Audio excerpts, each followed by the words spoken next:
Селям алейкум, здравствуйте, дорогие друзья! С вами Эмиль Алиев. Я рад приветствовать вас на своей кухне.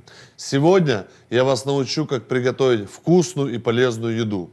Речь пойдет о восточном блюде с оригинальным названием имам байлды. Это блюдо очень популярно во многих кухнях Востока. И в Крыму его тоже любят. Для этого мне нужны будут следующие ингредиенты.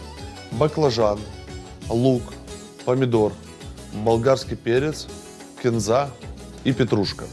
Для начала я подготовлю баклажаны. Отрежем хвост так, чтобы та часть, которая на баклажане, она оставалась. И разрежем ее пополам.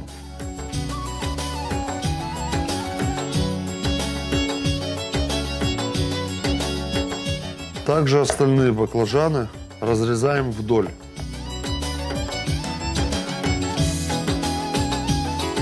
После чего мы должны в каждом баклажане сделать небольшие надрезы, так, чтобы не проткнуть наружную часть кожуры. Надрезы должны быть неглубокими, чтобы мы пропитали это солью и маслом.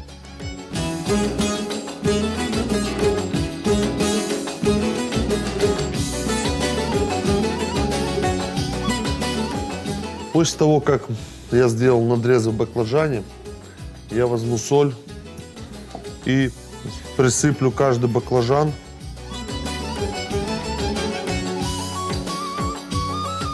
так, чтобы соль максимально пропиталась.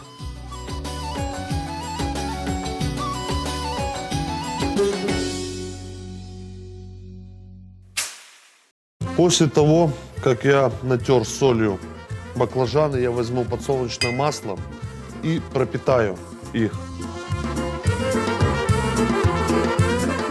Масло должно максимально проникнуть в эти надрезы.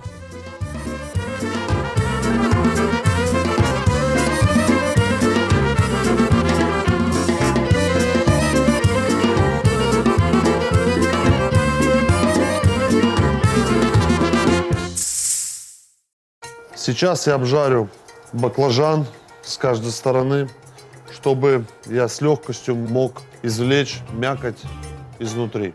Так как мы пропитали маслом баклажаны, нам не обязательно заливать сковороду маслом. Сковорода согрелась, приступим.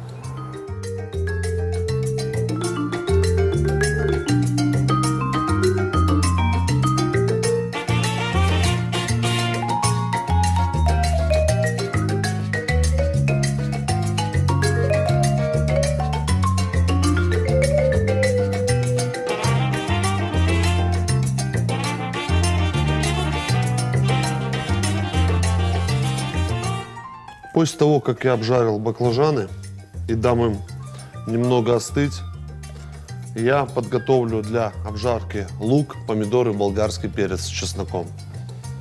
Приступим. Лук – это универсальный продукт, который практически идет во все блюда. Нарежем его мелко.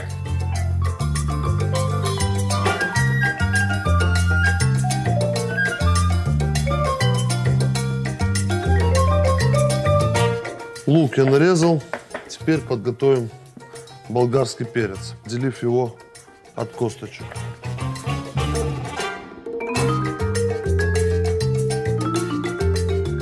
Нарежем мелко кубиками.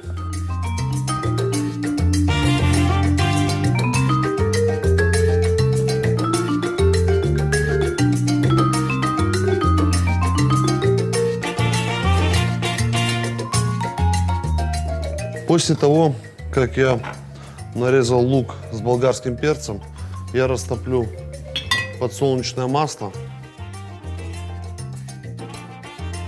В первую очередь засыплю нарезанный лук.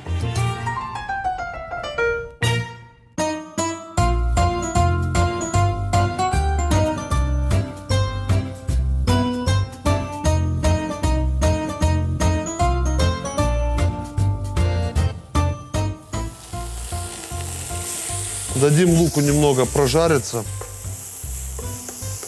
станет немного румяным. после чего мы добавим болгарский перец, а тем временем мы подготовим 2 помидора, тоже нарежем кубиками.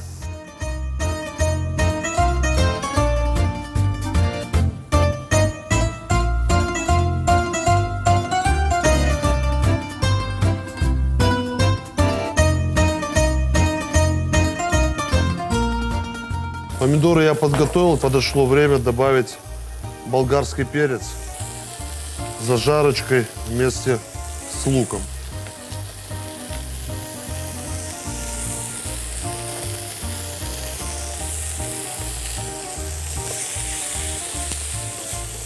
Перемешаем.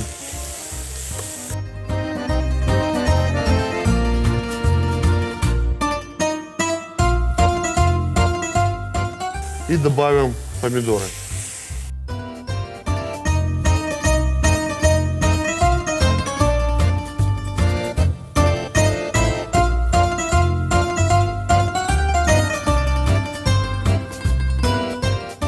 Добавим немного соли по вкусу.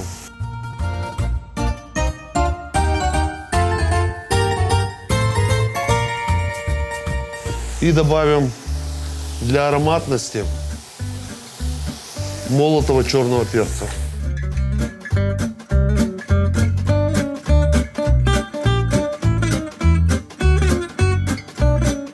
Жарим до того времени, пока помидор не отделится от своей кожуры.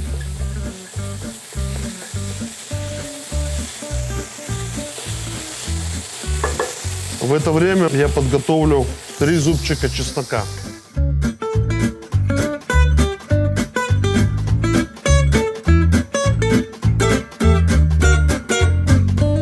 Нарежем небольшими кубиками, чтобы раскрылся весь аромат.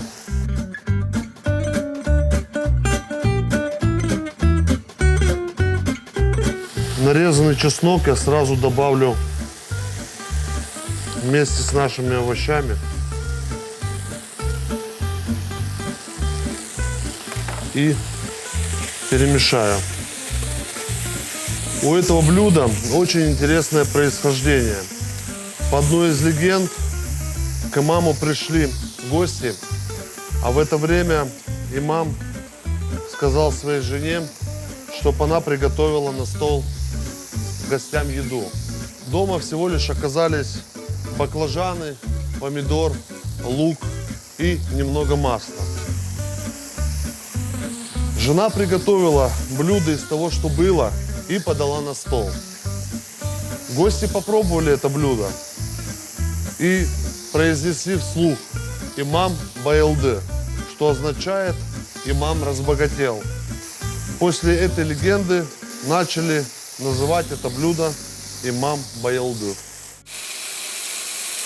Овощи готовы, баклажаны остыли. Теперь я начну извлекать мякоть из баклажана. Нужно максимально не повредить кожуру.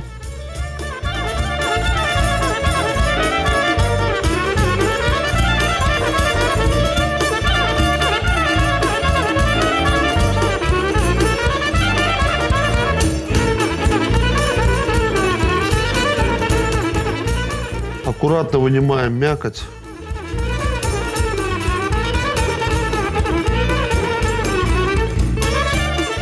Этим самым у нас получается лодочка.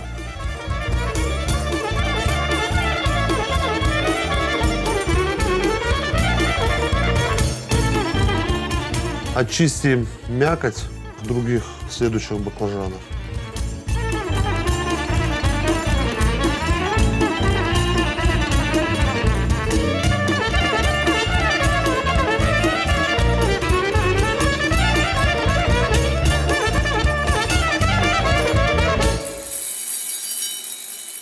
Мы эту мякоть сейчас нарежем на мелкие кусочки и добавим в нашу зажарку.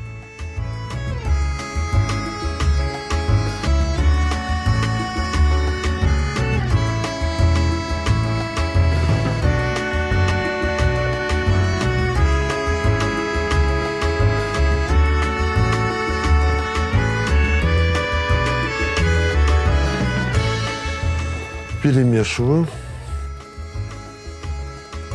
Перемешал баклажаны с нашей зажаркой. Мне понадобится противень. В каждый баклажан я буду укладывать нашу зажарку с овощами.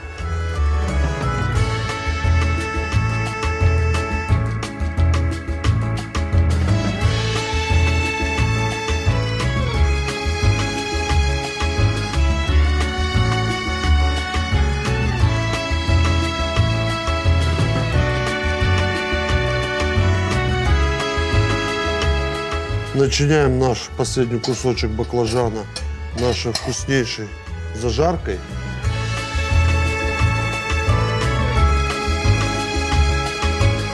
И я готов отправить наши баклажаны в духовку. Температура 180 градусов.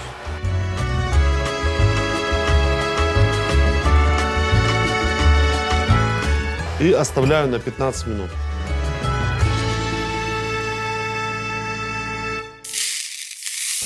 Прошло 15 минут, имам Байлды готов.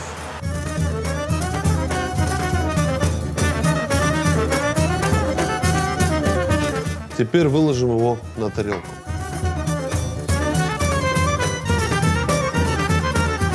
Посмотрите, какое получилось красивое и изысканное блюдо, которое не требует даже мясного продукта. Украсим наше блюдо зеленью. Нарежем мелко петрушку с кинзой и каждый ломтик баклажана присыпем зеленью. Наше блюдо готово. А сейчас я приготовлю для вас второе блюдо бахлала лапша или лапша с фасолью. Для этого блюда мне нужны будут следующие ингредиенты. Вода очищенная, фасоль, мука, репчатый лук, яйцо и соль. Для приготовления теста мне понадобится 400 грамм муки, одно куриное яйцо,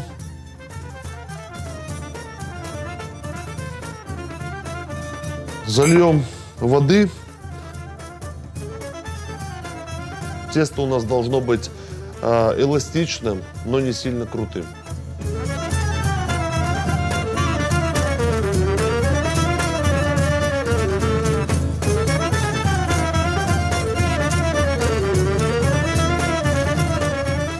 Тесто я замесил, теперь я оставлю на полчаса отдохнуть. А пока тесто отдыхает, я приготовлю для вас и покажу рецепт марокканского чая. Для этого мне нужны будут следующие ингредиенты: мята, цедра лимона, корень имбиря, мед и немножко зеленого чая. Если вы думаете, что родиной марокканского чая является Марокко, то вы глубоко ошибаетесь. Торговцу, который следовал из Китая в Британию, пришлось поменять свой маршрут из-за военных действий, и он попал в Марокко, где он свой чай распродал. Благодаря этому марокканцы узнали о существовании чая, но к этому чаю никакого оно отношения не имеет, так как марокканский чай – это способ приготовления, а не его происхождение. Для начала я вскипячу воду, возьму имбирь, его можно не чистить от кожуры, так как он у нас идеально чистый, и порежем его на куски.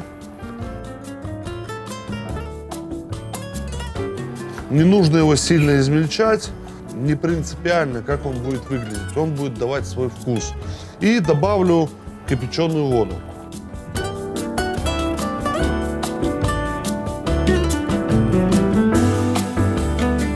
Добавлю чай, чтобы он вместе варился с имбирем, и доведем до максимального кипения.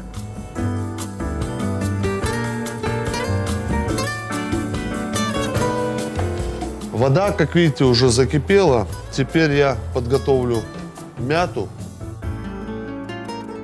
Ее можно и нарезать, ее можно и отделить листья от стебля рукой. Это не принципиально. Мяту можете добавить на глаз. Все зависит от вашего вкуса. Мяту я подготовил. Теперь я возьму чайничек, залью мяту нашим чаем.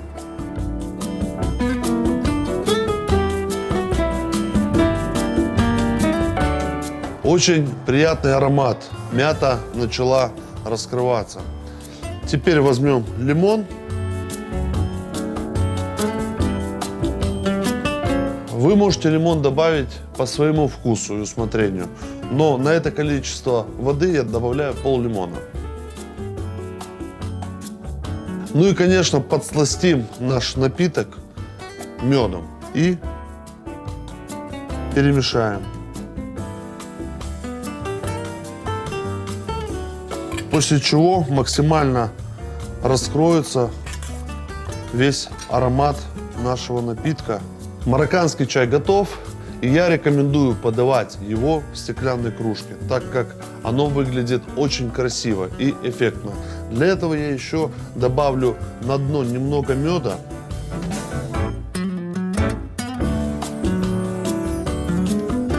Залью этот мед чаем, мед остается на дне. Добавлю одну палочку корицы.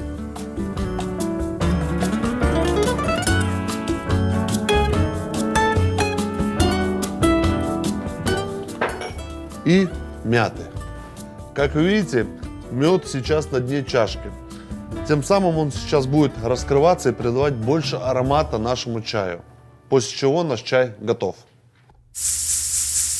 Тем временем, пока я готовил марокканский чай, у меня тесто отдохнуло, и я продолжу готовить наше блюдо баклава лахша.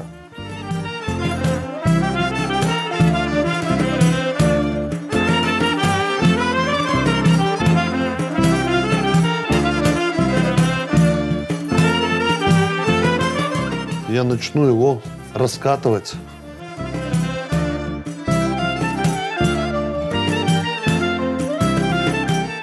Тесто мое готово. Приступлю к раскатке.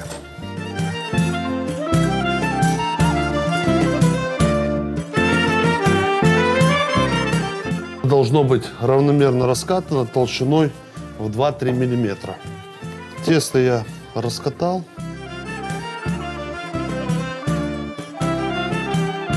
Приступим мы к следующему этапу. Разрежем на равные части. Небольшими полосками вдоль размером по 5-6 сантиметров.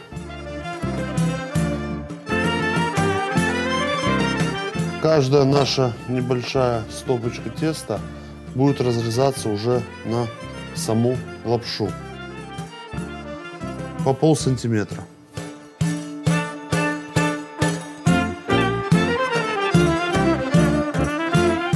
Как вы видите, готовить лапшу довольно-таки не тяжело. И если даже у вас не оказалось дома лапши, то не спешите бежать в магазин. Можете приготовить ее дома по моему рецепту. Для того, чтобы лапша не слиплась, вы должны еще присыпать сверху мукой и перемешать. Вот таким вот образом, как делаю я. Лапша готова. Теперь я поставлю ее варить. Возьму кастрюлю нашу, поставлю ее на кипячение. В воду я добавлю 1 столовую ложку соли, чтобы придать вкус. Перемешаем и доведем до кипения. Наша вода закипела, и теперь будем лапшу закидывать постепенно, чтобы она не слиплась. Перемешаем. Будем добавлять дальше лапшу.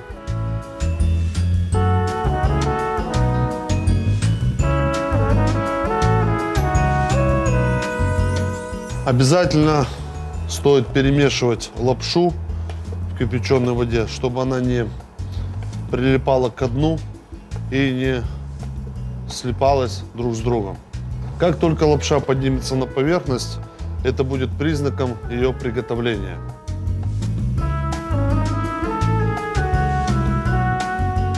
Лапша наша приготовилась. Сольем воду.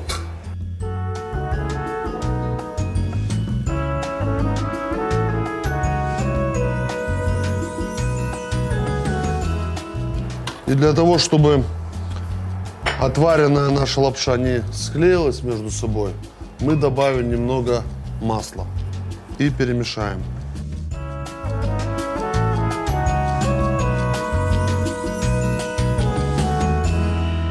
Лапша форму не потеряла. Теперь я приступлю к обжариванию лука. Очищу от кожуры. Заранее подготовлю сковороду, разогрею масло.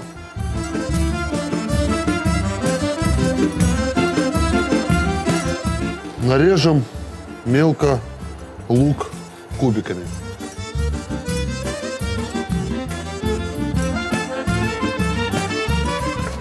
Масло разогрелось, я нарезал мелко лук и теперь буду добавлять.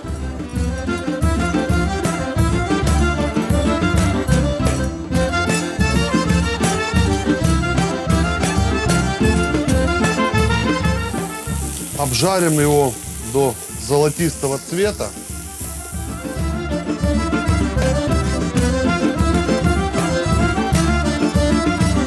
Лук обжарил до золотистого его оттенка. И теперь буду выкладывать наше блюдо уже непосредственно на тарелку. А знаете, что баклава лапша пользуется особой популярностью в крымско-татарских семьях? Даже я помню, в детстве мне бабушка готовила это блюдо. Перемешаю нашу лапшу и начну выкладывать ее на тарелку. А теперь я добавлю фасоль. Я ее предварительно замочил и отварил. Я не буду рассказывать, как готовить бобовые. Об этом знает любая хозяйка. Знаете, существует в мире более 200 видов фасоли. Но мы используем всего лишь 4.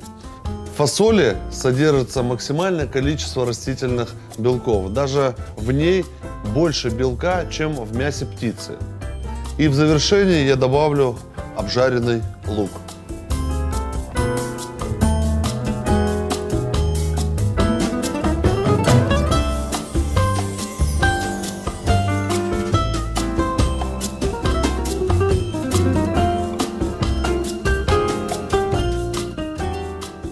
При желании вы можете еще добавить черный молотый перец для аромата.